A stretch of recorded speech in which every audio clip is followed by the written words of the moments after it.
참된 할례, 참된 유대인이라는 제목으로 하나님 말씀 전하겠습니다. 유대인이 스스로 자부심을 가지고 있었던 것은 두 가지였습니다.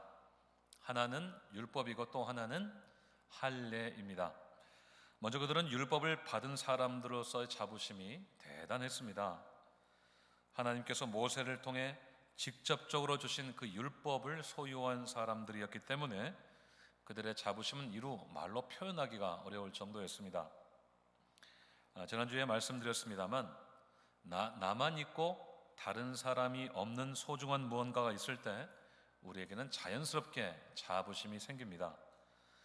어떤 물건이나 혜택 같은 것도 그렇지만 그것이 하나님께서 나에게 주신 특별한 은혜나 은사 같은 것이라면 아마도 우리는 더 큰 자부심을 가지다 못해 영광스럽게 여길 것입니다. 여러분이 하나님께 직접적으로 말씀을 받았다고 한번 생각을 해보세요. 기도하다가 어떤 말씀을 받거나 혹은 꿈속에서 말씀을 받아도 참 기쁘고 감사한데 하나님께서 직접 나에게 나타나셔서 말씀을 주신다면 어떻겠습니까? 그것도 우리에게 개인적으로 주신 어떤 위로나 기도 응답 같은 말씀이 아니라 구체적인 기록을 통해서 세상 모든 사람들에게 주시는 말씀을 나에게 주신다면 어떻겠습니까? 대단한 일이죠. 아마 놀라서 뒤로 자빠질 일이 될 겁니다. 꿈이나 환상이 아니라 직접 우리에게 말씀을 주시면서 그것을 온 세상에 가서 선포하라고 하신다면 아마 이 자리에 제대로 서 계실 분이 한 분도 안 계실 것 같습니다. 하나님의 그 놀라운 영광과 위엄 때문에, 그리고 말씀을 직접 받았다는 벅찬 감격 때문에 다리에 힘이 풀려서 아마 털썩 주저앉고 말 것입니다. 이스라엘이 바로 그런 경험을 한 사람들입니다. 하나님께서는 영광 중에 모세를 만나 주셨고 그에게 직접적으로 율법을 주셨습니다. 모세는 온 이스라엘 백성들의 대표로서 그 말씀을 받았고 이스라엘 백성들은 다른 어떤 민족도 받지 못한 하나님의 율법을 받은 민족이 되었습니다. 그만큼 그들의 자부심은 대단하다 못해서 하늘을 찌를 것 같았을 것입니다. 그런데 문제는 그들이 그 율법을 가지고 있으면서도 그 율법대로 살지 못했다는 것이었습니다. 함께 살펴보신 대로 그들은 율법대로 살고 있다고 믿었지만 실상은 그렇지가 못했습니다. 그들은 율법을 의지하고 그 율법의 교훈대로 하나님의 뜻을 알고 또 그 교훈으로 어리석은 자들을 인도하고 가르치는 선생 역할을 한다고 스스로 믿었습니다. 하지만 오히려 그들은 율법을 범하는 사람들이었죠. 그래서 그들은 하나님을 욕되게 했고 하나님의 이름이 이방인 중에서 모독을 받게 되는 그런 안타까운 결과를 낳게 되었습니다. 그들이 가졌던 자부심대로라면 하나님이 존귀함을 받으셔야 했고 그들이 가졌던 신념대로라면 하나님의 이름이 영광을 받으셨어야 됐는데 정반대로 된 것입니다. 결과적으로 그들의 자부심은 그들만의 자부심에 불과했고 하나님의 영광과는 아무런 상관이 없는 것이 되어버렸습니다. 오히려 하나님의 영광에 큰 손해를 입히고 말았습니다. 바울은 그들이 유대인다운 유대인, 참된 유대인들이 되기를 원했습니다. 남들이 받지 못한 것을 받았다면 그것을 특권으로 여길 줄 알고 그 특권에 따르는 책임도 감당할 줄 아는 사람들이 되기를 원했던 것입니다. 특별히 자신들에게만 주신 율법을 생명처럼 여기고 그 율법대로 사는 사람들이 될 것을 바울은 진심으로 기대했습니다. 그래서 그 율법의 수혜자이신 하나님이 어떤 분이신지를 드러내서 하나님의 영광이 그들을 통해 선명하게 드러나기를 바랬습니다. 바울은 그들이 받은 율법을 자부심으로만 여길 것이 아니라 사명으로 여기기를 간절히 바랬던 것입니다. 오늘 우리가 읽은 본문은 유대인들에게 또 다른 자부심의 근거였던 할례에 대한 말씀입니다. 이 할례는 율법과 더불어서 유대인들의 민족적이고 혈통적인 자부심을 가지게 만들었던 근거였습니다. 유대인들은 남자아이가 태어나면 예외 없이 그 할례를 몸에 행했죠. 그래서 이 아이가 유대인이라고 하는 그런 증거를 평생 동안 몸에 지니고 살도록 했습니다. 이 할례의 기원은 잘 아시는 대로 아브라함입니다. 창세기 17장을 보시면 하나님께서 아브라함에게 할례를 명하시는 장면을 볼 수가 있습니다. 언약을 지키라는 명령과 더불어서 하나님은 그들 중에 있는 모든 남자들의 포피를 베라고 하셨습니다. 아브라함의 후손은 물론 이방 사람들에게 돈으로 산 자의 자녀들까지도 태어난 지 8일 만에 다 할례를 받으라고 하신 것입니다. 그리고 그것이 하나님과 그들 사이에 대대로 언약의 표징이 될 것이라고 말씀하셨습니다. 하나님은 당신의 언약이 그들의 몸에, 그들의 살에 있어서 영원한 언약이 될 것이라고 하셨습니다. 이때부터 시작해서 이스라엘 백성들은 통상적으로 할례를 행했습니다. 그리고 그 할례는 그 언약의 징표를 몸에 가지고 있는 것으로서 아브라함의 그 언약의 계승자인 것을 눈으로 확인할 수 있는 근거였습니다. 실제로 이 할례는 역사를 거쳐오면서 유대인들의 신앙 계승과 영적인 순수성 유지에 큰 역할을 했습니다. 특별히 신구약 중간 시대 이 할례는 경건한 유대인들 사이에서 유대교의 정통성을 지켜내는 일에 큰 의미가 있는 일이었습니다. 당시 이 팔레스틴 제국을 다스리던 헬라 제국은 유대인들의 종교적인 그런 정체성을 말살하기 위해서 부단히도 애를 많이 썼습니다. 특별히 여러분 들어보셨나 모르겠어요. 안티오쿠스 4세 에피파네스, 이름 되게 복잡하죠. 안티오쿠스 발음도 어렵습니다. 안티오쿠스 4세 에피파네스, 이 황제는 폭군으로 유명한 사람이었는데요. 이 유대교의 할례 의식이 얼마나 중요한 것인가를 잘 아는 사람이었어요. 그래서 그는 유대인들 사이에서 남자아이에게 할례 의식을 행하면 그것을 굉장히 이 엄중한 죄로 여기고 엄벌로 다스리고 했다고 합니다.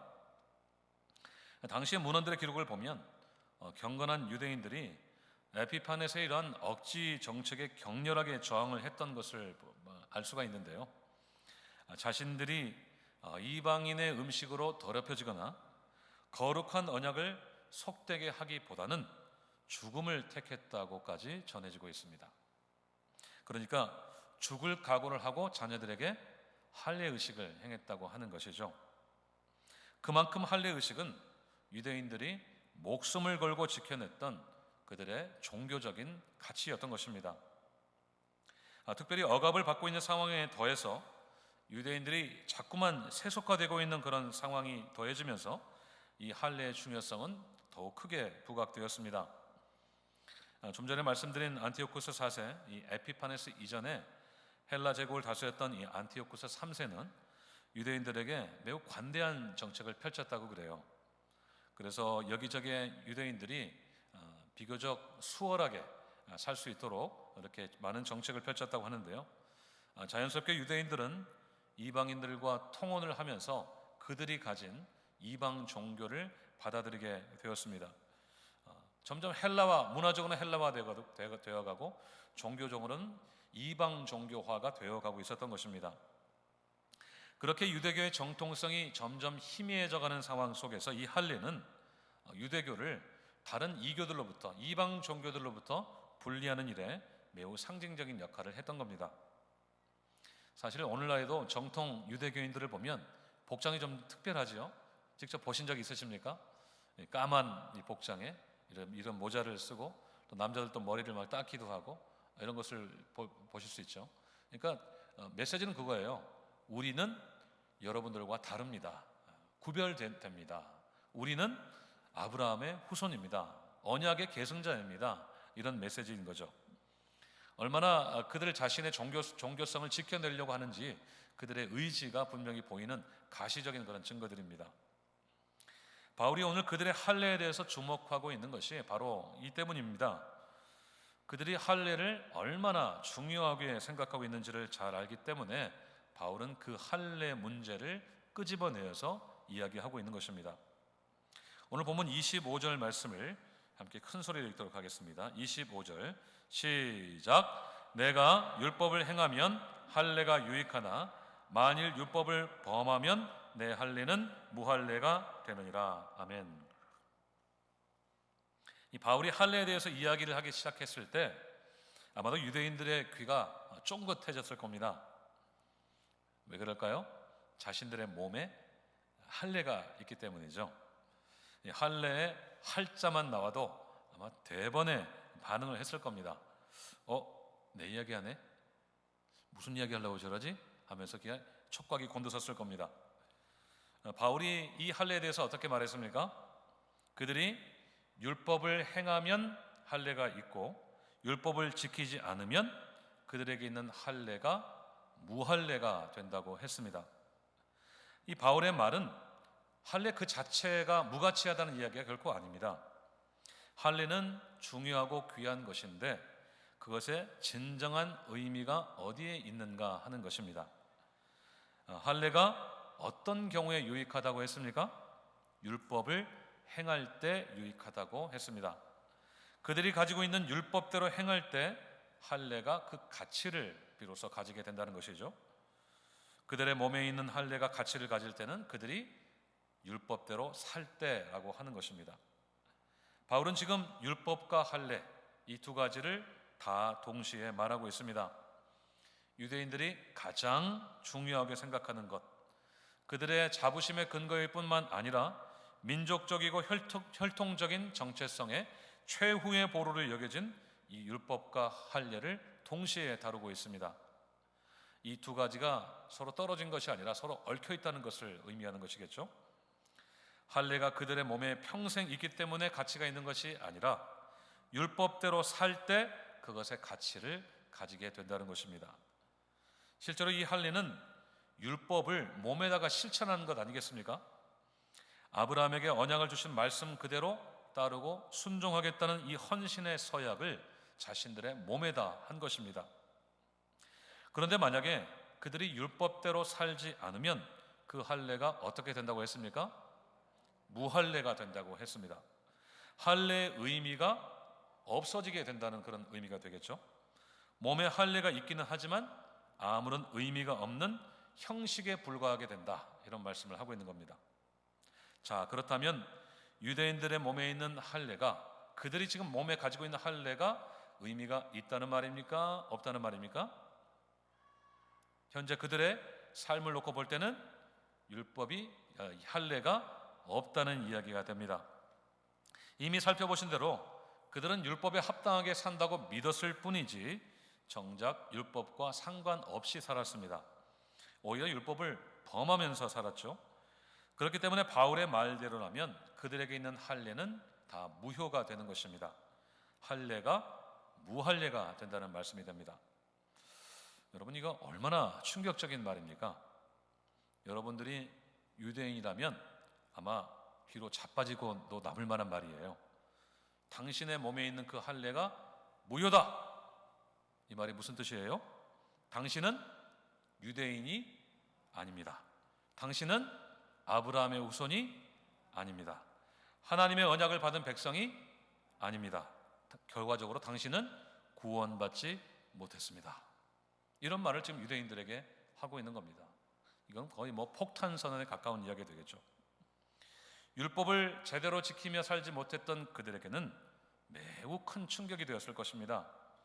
평생 할례를 몸에 가지고 있는 사람으로서 아브라함의 후손, 나는 누가 뭐라 해도 내 몸에 아브라함의 후손, 언약의 후손, 그 증거를 가지고 있는 사람, 이거 자부심 하나만으로 버텨온 사람들인데, 죽음을 각오하고 종교성을 지켜온 사람들인데 그런 말을 들었으니 충격이 이만저만이 아니었을 것입니다.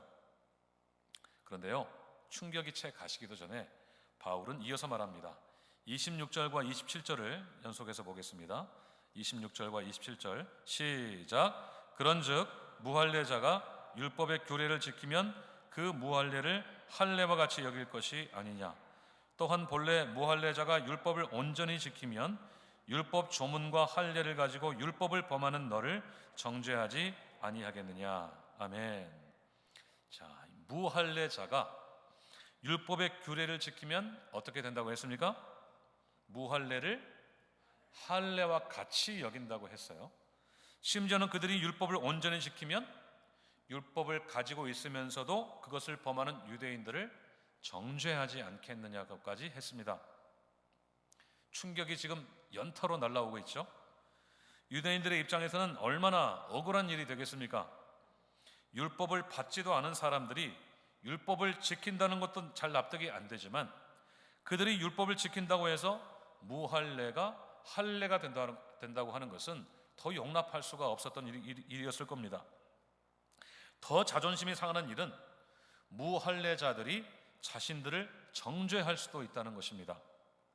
아마 이 대목에서 유대인들은 그만! 하고 발끈했을 것 같아요. 사실 이 정죄는 누가 누구에게 한 것입니까?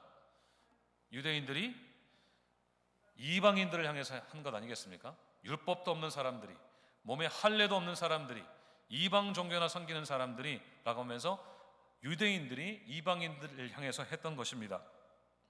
하지만 이 말을 들으면서, 바울의 이 말을 들으면서 그들은 부인할 수가 없었을 것입니다.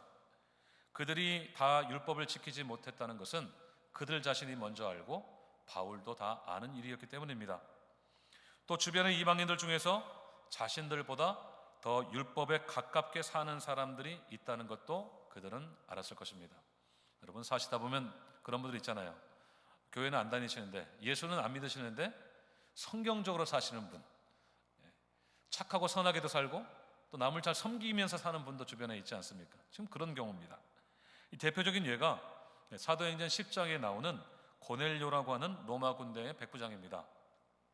그를 설명하는 말을 한번 들어보십시오. 사도행전 10장 2절에 나오는 말씀입니다. 그가, 함께 읽을까요? 시작. 그가 경건하여 온 집안과 더불어 하나님을 경외하며 백성을 많이 구제하고 하나님께 항상 기도하더니. 아멘. 어떻습니까, 여러분? 말씀을 조금만 더 보여주세요. 어때요? 율법 그대로를 지금 살고 있는 사람의 모습 그 자체가 아닙니까? 그의 경건함이 지금 어떻게 나타나고 있어요? 하나님을 경외했다고 했죠. 자기뿐만 아니라 온 집안 사람들과 더불어서 하나님을 두려워하는 것. 이 경외란 말은 두려워하는 거 아니겠습니까? 하나님을 두려워하는 신앙이 있었다고 했습니다. 사실 이 경외라고 하는 말이 붙여지면 그 사람의 신앙은 더 볼 것도 없지 않습니까? 하나님을 경외하는 사람, 그러면 그 신앙은 하나님께 인정받은 신앙입니다. 또 항상 기도했다고 했죠. 하나님을 경외하는 사람은 늘 기도하는 사람입니다. 늘 하나님을 두려워한다는 것은 하나님을 의식하면서 산다는 것이죠. 조금 다른 말로 하면 늘 하나님 앞에 사는 것입니다. 하나님이 이 앞에 계시기 때문에 늘 그 앞에서 기도하는 사람인 것입니다. 고넬료가 바로 그런 사람이었다는 거예요. 그의 경건이 하나님께는 경외와 기도로 나타났다면 사람들에게는 어떻게 나타났습니까? 백성을 많이 구제했다고 기록하고 있어요. 어려운 사람들을 많이 도왔던 것입니다. 그는 지배국의 고위 관리로서 피지배국의 힘없는 백성들을 억압하고 착취하는 게 일반적인 일인데 오히려 그들을 섬겼다는 것입니다. 위로는 하나님을 경외하고 옆으로는 사람들을 불쌍히 여기고 돕는 마음, 이것이 하나님 사랑, 이웃 사랑이 아니겠습니까? 그것이 곧 율법의 근본 정신이 아닙니까? 그의 경건이 율법 그대로를 실천하는 일로 나타나고 있었던 것입니다. 고넬료는 비록 이방인이었지만 가장 유대인스럽게 산 사람입니다.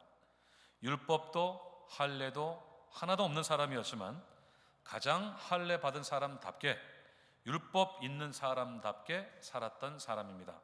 유대인보다 더 유대인처럼 살았던 사람이죠. 결국 바울이 말하려고 하는 것이 무엇입니까? 28절과 29절을 한번 보십시오. 먼저는 표면적인 유대인이 아니고 이면적인 유대인이 진정한 유대인이라고 했습니다. 그러니까 겉으로 유대인의 표시를 가지고 있는 사람이 아니라 속으로 유대인다움이 있는 사람이어야만 진정한 유대인이라는 것이죠. 할례는 또 어떻습니까? 표면적 육신의 할례가 할례가 아니라고 했죠. 그리고 할례는 어디에다 하는 것이라고 했습니까? 할례는 마음에 하라고 기록을 하고 있어요. 몸이 아니라 마음에 할례가 있어야 된다는 말입니다.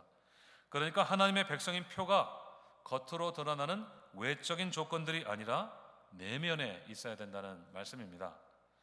그러니까 근본적인 변화가 있어야 된다는 말씀이겠죠. 사랑하는 여러분, 오늘 바울은 우리에게 매우 중요하고도 심각한 질문을 던지고 있습니다. 우리에게 참 그리스도인다운 증거가 있는가 하는 것입니다. 바울의 질문을 이렇게 말해볼 수 있겠습니다. 당신은 표면적인 그리스도인입니까? 아니면 이면적인 그리스도인입니까? 여러분은 이 질문에 대해서 어떻게 대답하시겠습니까? 특별히 예수님께 보냄을 받은 사람의 정체성이라고 할 수 있는 이 그리스도인다움이 우리에게는 분명하게 나타나고 있습니까? 이런 질문을 받으면 우리는 흔히 우리의 종교적인 행위를 떠올리기가 쉽습니다. 누가 보아도 우리를 그리스도인이라고 할 만한, 인정할 만한 어떤 행위들을 하나씩 둘씩 나열하실 것입니다. 성경도 읽고, 기도도 하고, 봉사도 하고, 예배도 꾸준히 참여하고, 헌금도 하고, 전도도 하는 우리의 모습을 떠올리실 것입니다. 그러나 이것은 언제든지 유대인들이 내세웠던 할례를 설명하는 말이 될 수 있다는 것을 우리는 꼭 기억할 필요가 있습니다. 우리가 매일처럼 하고 있는 이 경건 생활이, 그리고 주님의 일이라고 생각되는 모든 일들이 유대인들이 그렇게 자부심으로 여겼던 율법과 할례가 될 수 있다는 사실을 늘 생각해 보아야 합니다. 우리의 영적인 생활이 참된 것이 되려면, 우리가 참된 그리스도인이 되려면 우리의 모든 행위들이 가장 먼저 내면화되어야 합니다. 할례가 참된 것이 되려면 그것이 마음에 있어야 된다는 것의 의미가 바로 그것입니다. 우리에게 있는 은사 중에 하나는요, 마음에 없는 일도 할 수 있다는 것입니다. 마음에 없으면서 다른 사람들의 눈을 의식하거나 혹은 습관적인 어떤 행위들이 계속 나타날 수가 있다는 것입니다. 그렇게 되면 우리는 표면적인 그리스도인이 되기가 쉽습니다. 겉으로만 그리스도인이라는 말입니다. 율법과 할례를 내세웠던 유대인들처럼 안정적인 종교 행위들을 내세우지만 그 이면은 텅 비어있게 되는 것입니다. 할례가 몸에만 있고 마음에는 있지는 않은, 소위 말하는 명목상 그리스도인이 되는 것입니다. 사실 우리가 그러기에 쉽지 않습니까? 수십 년간 안정적으로 신앙생활을 했다고 해도 그것 자체가 진정한 그리스도인의 증거는 아닙니다. 오래 믿었다고 뜨겁게 믿는 것 아니고 자동적으로 그리스도인다워지는 것은 아니지 않습니까? 오히려 신앙생활이 진부해지고 형식으로 치닫기 쉬운 것이 바로 우리입니다. 그냥 해야 되니까 할 수 없이 신앙생활을 하는 거죠. 예배 빠지면 목사가 전화하니까, 교인관리부에서 편지가 날라오니까 그렇게 되기가 쉽습니다. 이런 우리에게 바울이 내린 처방이 무엇입니까? 29절을 다시 한번 보십시오.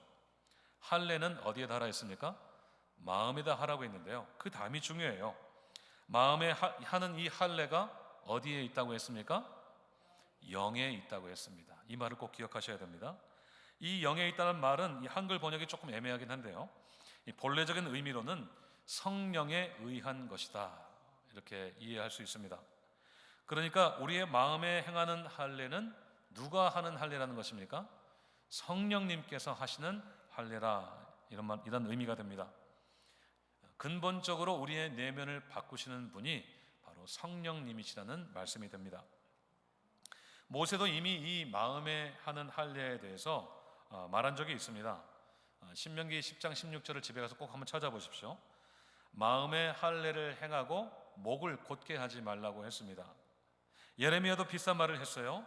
예레미야 4장 4절 상반절 말씀을 같이 읽겠습니다. 시작. 유다인과 예루살렘 주민들아, 너희는 스스로 할례를 행하여 너희 마음 가죽을 베고 나 여호와께 속하라. 아멘. 성령께서 우리의 마음에 할례를 행하신다는 것은 곧 우리의 마음을 새롭게 하신다는 것을 의미합니다. 마음의 가죽을 베어서 새로운 가죽이 되게 하신다는 말씀이죠. 오늘 새벽 기도에 살펴보신 대로 마태복음 9장의 말씀대로 우리를 새 옷이 되게 하고 새 가죽 부대가 되게 하시는 분이 바로 성령님이시라는 것입니다. 그런데 구체적으로 성령께서 주시는 그 새 마음은 무엇이라고 할 수 있을까요? 성령께서 새 마음을 주시는 원리가 무엇일까요? 그것은 바로 믿음입니다.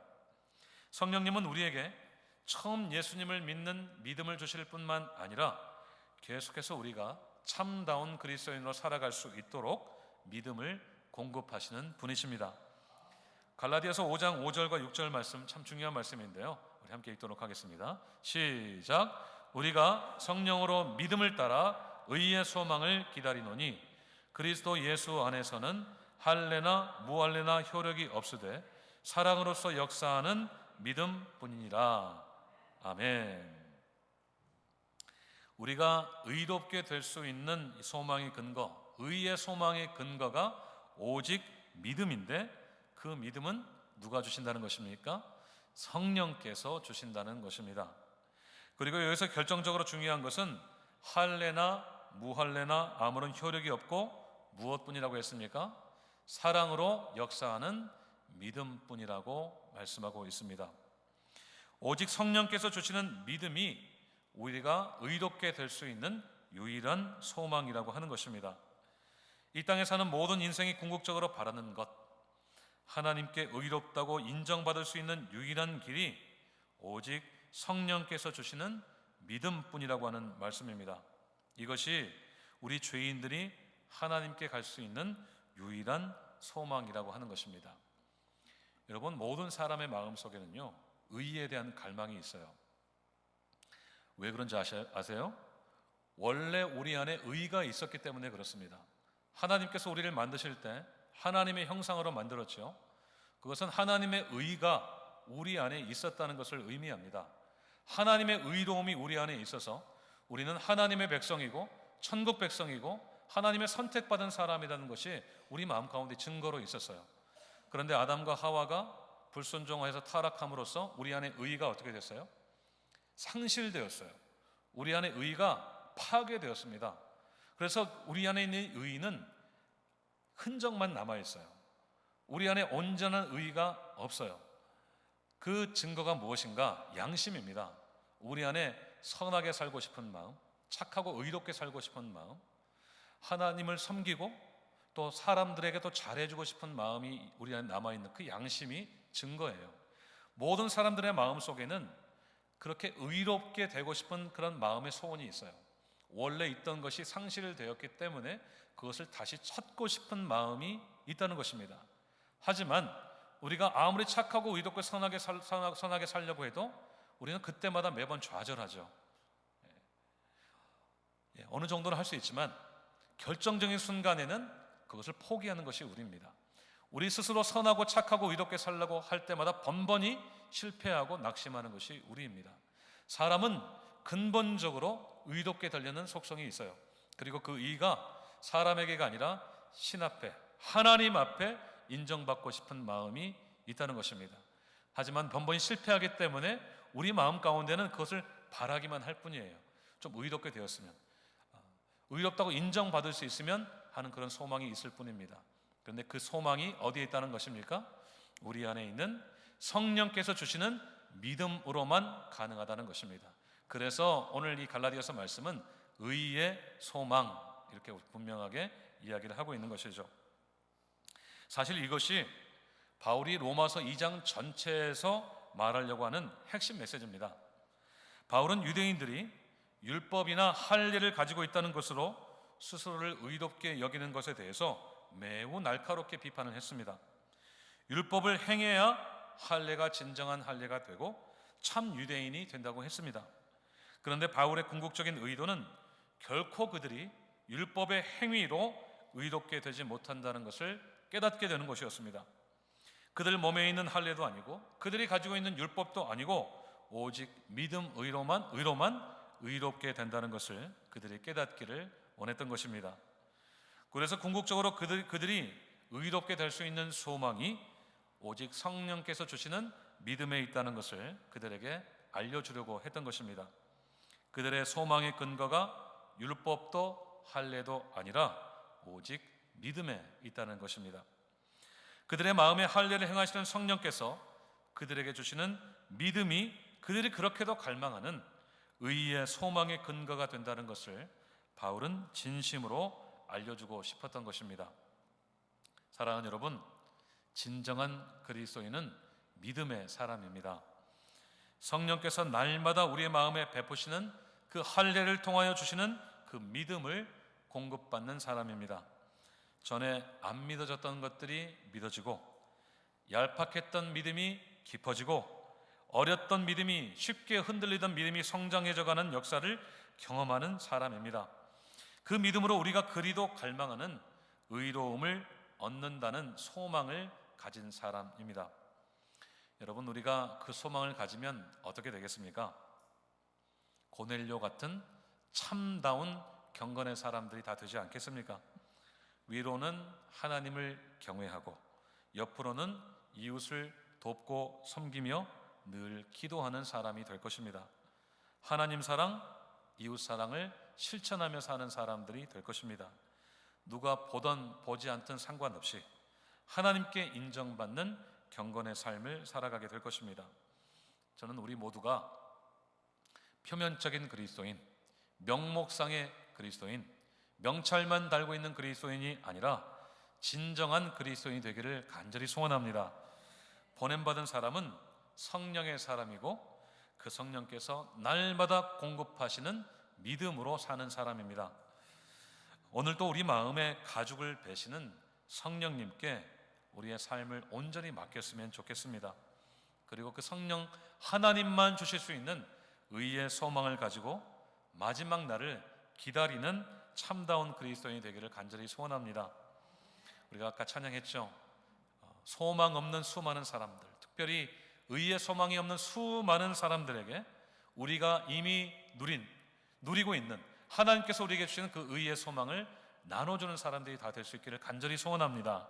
그래서 우리를 통해 하나님이 존귀함을 받으시고 하나님의 이름이 영광을 받으시는 보냄받은 자의 삶을 다 사시기를 주님의 이름으로 축원드립니다. 다 함께 기도하겠습니다.